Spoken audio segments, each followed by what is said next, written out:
어쩜 이렇게 시간이 안 가는지 정말 버스 안에서 고잉 이불 속에서 고잉 고잉은 언제나 너에게 고잉 고잉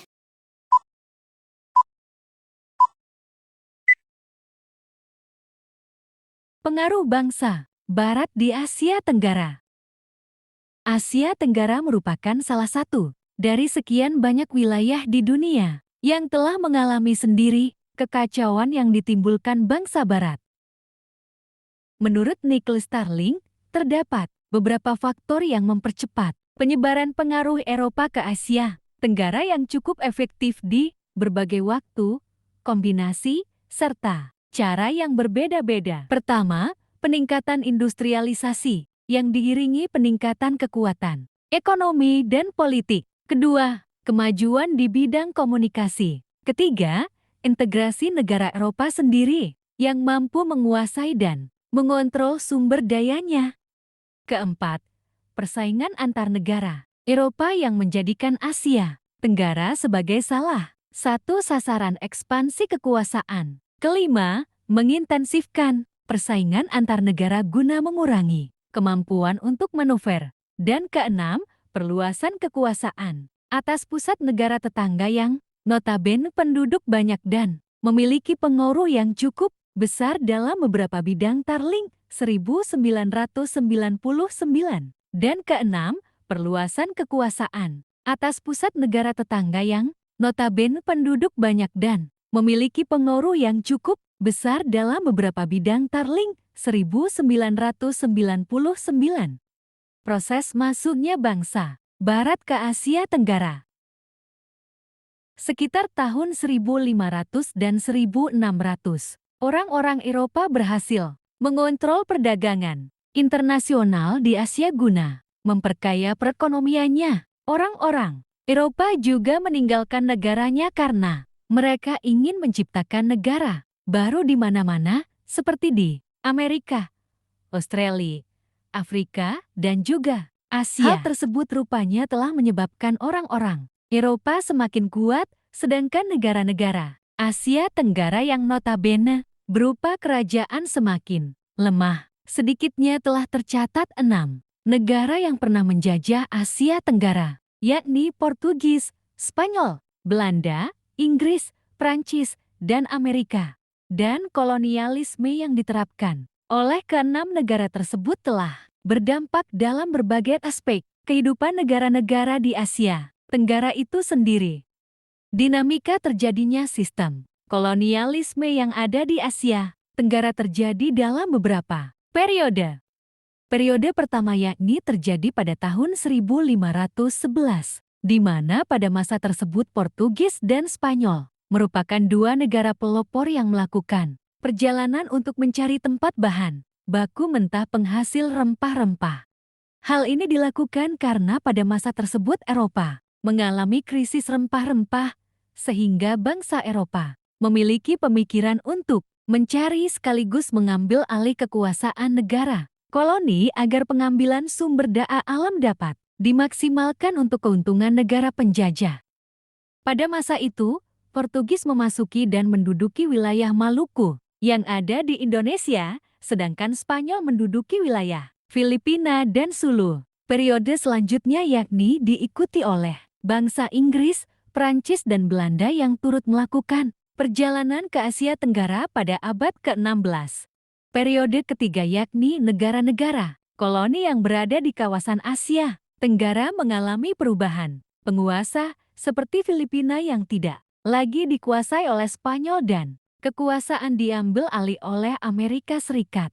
Selain itu, muncul salah satu negara yang berada dalam kawasan Asia Timur yang berhasil menghancurkan pangkalan militer Amerika Serikat yang berada di Pearl Harbor, yakni negara Jepang. Pada masa itu, Jepang berhasil menguasai sebagian besar wilayah yang berada dalam kawasan Asia Tenggara. Periode selanjutnya yakni pada masa berakhirnya Perang Dunia Kedua, yang diikuti dengan berakhirnya masa kolonialisme, yang ditandai dengan lahirnya dua negara superpower yang saling beradu dalam menyebarkan ideologi liberal kapitalis oleh Amerika Serikat dan sosialis komunis oleh Uni Soviet. Persaingan dalam menyebarkan dua Ideologi besar tersebut menyebabkan terjadinya Perang Dingin. Pada masa ini, negara-negara yang berada di wilayah Asia Tenggara tidak lagi dikuasai dan telah terbebas dari masa penjajahan. Selama masa kolonialisme yang terjadi di wilayah Asia Tenggara, terdapat satu negara yang tidak pernah dijajah oleh bangsa Eropa, yakni Thailand. Thailand merupakan satu-satunya negara yang tidak pernah sekalipun merasakan penjajahan seperti yang telah dialami oleh negara-negara lain yang berada di kawasan Asia Tenggara.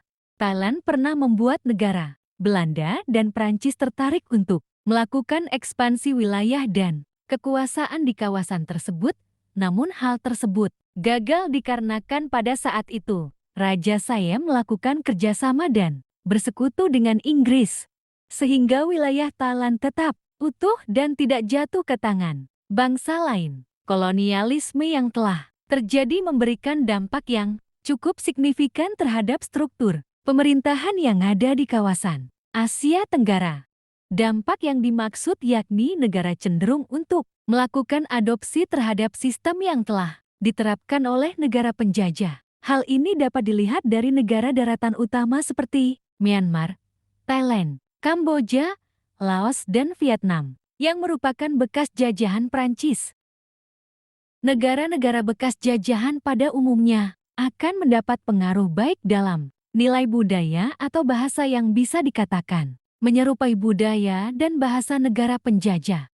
Pola imperialisme di Asia Tenggara. Masing-masing negara imperialis memiliki cara dan sifat yang berbeda dalam menerapkan penguasaan mereka atas wilayah kolonialnya, antara lain.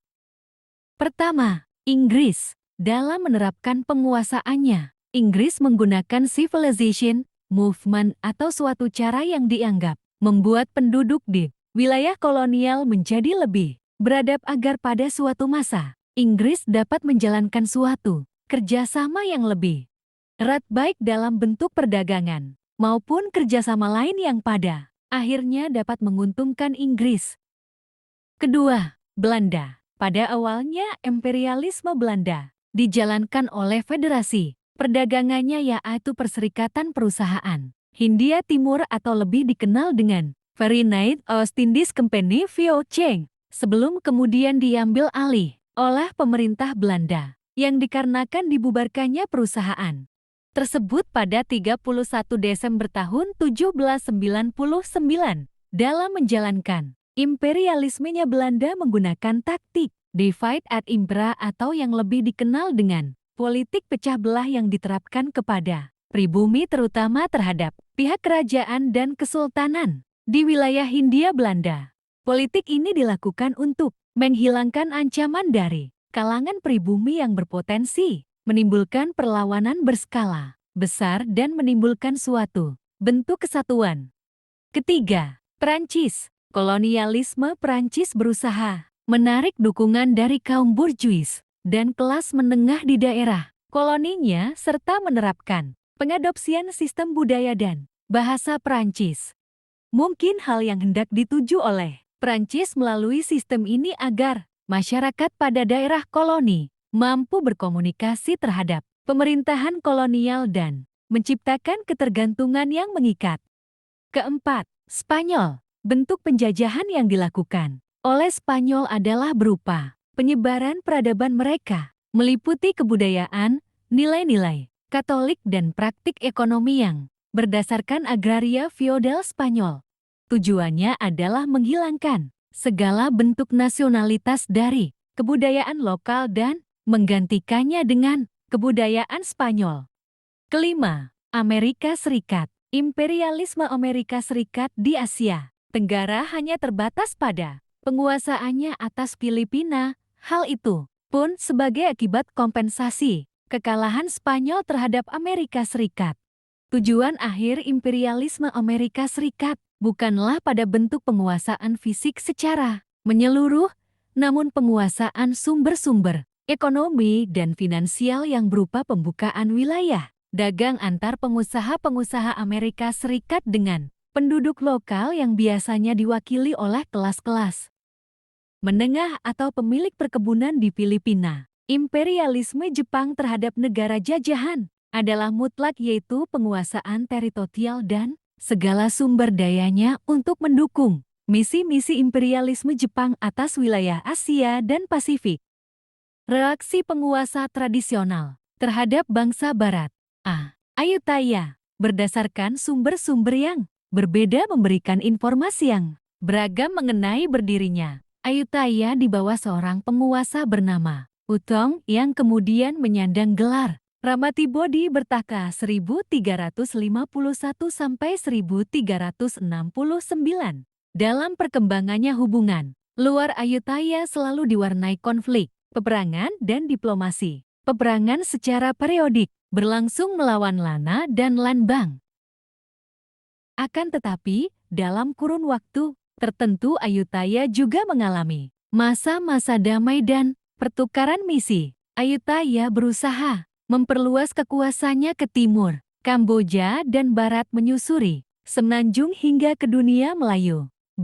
Vietnam. Pada mulanya para misionaris ini berasal dari kalangan Portugis tetapi dalam perkembangannya, orang-orang dari Prancis dan Spanyol mendominasi misi ini dan agama Katolik berhasil tersebar di kalangan masyarakat Vietnam. Walaupun sebenarnya dari kedua kerajaan Vietnam ini sangat menentang hal tersebut, walaupun tanpa pelarangan tersebut diberlakukan secara ketat. Penentangan agama Kristen dari kalangan kerajaan Vietnam dikarenakan agama Kristen dianggap sebagai ajaran heterodoks dan permasalahan penyebaran agama Kristen baru dianggap serius ketika telah dianggap sebagai ancaman invasi dari luar pada abad ke-19. Orang-orang asing yang secara umum disambut dengan baik meski tidak selalu, dan golongan orang-orang tersebut di antara lain para saudagar dari Portugis, Belanda, dan Inggris yang mendirikan toko di wilayah kedua kerajaan. Kamboja, seperti di Siam dan tempat-tempat lain, meningkatnya intensitas hubungan dengan orang asing bisa mendatangkan berkah yang beragam, seperti pada akhir 1590-an ketika penguasa Kamboja memohon bantuan terhadap pemerintahan kolonial Spanyol di Manila untuk menghadapi ancaman baru dari Ayutthaya. Pemerintahan ini menerima bantuan persenjataan secara kecil dari Spanyol di bawah kepemimpinan sepasang petualang Eropa. Walaupun Kamboja berhasil menghindarkan diri dari kolonial Spanyol, insiden ini sebagaimana yang dijelaskan David Chandler memberikan presiden penting bagi masa depan kerajaan. Kesediaan penguasa Kamboja untuk mendengarkan janji-janji orang asing, daya tarik legend asing, dan kecenderungan umum elit untuk memajukan kepentingan politik dan ekonomi mereka dengan menerima bantuan dari orang asing membuat ancaman mengenai invasi dari Eropa mereda dan tidak muncul kembali hingga pada pertengahan abad ke-19. Malaka. Kemunduran Malaka bersamaan dengan masa penjelajahan samudra oleh bangsa-bangsa Eropa. Ketika Portugis sudah sampai di Indi, mereka melihat Malaka sebagai aset perdagangan yang menguntungkan.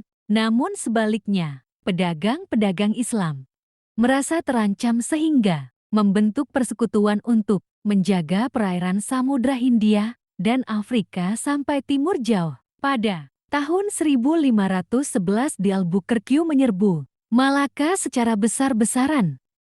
Para pedagang Islam terutama dari Gujarat menasihati Sultan agar menentang kedatangan Portugis itu, sebab armada Portugis itu dinilai hanya kecil dan akan kembali ke Indi menti angin musim timur laut. Di Albuquerque mula-mula mengajukan permohonan kepada Sultan agar membebaskan para tawanan Portugis. Permintaan itu semula ditolak, tetapi setelah Portugis membakar rumah-rumah di sepanjang pantai Upah dan menyerang kapal-kapal pedagang Gujarat, barulah Sultan mengabulkannya. Namun diikuti dengan persiapan perang. Dalam menghadapi serangan Portugis, Malaka didukung oleh tentara bayangan dari Jawa. Tentara Malaka yang dipimpin langsung oleh Sultan Mahmud dan putranya, Amat dengan naik gajah dan bersenjatakan panah beracun, namun tidak bisa menandingi tentara Portugis dengan senapan-senapannya dan meriam jarak jauh. Dengan demikian, jatuhlah Malaka ke tangan bangsa Barat setelah berkuasa selama seabad.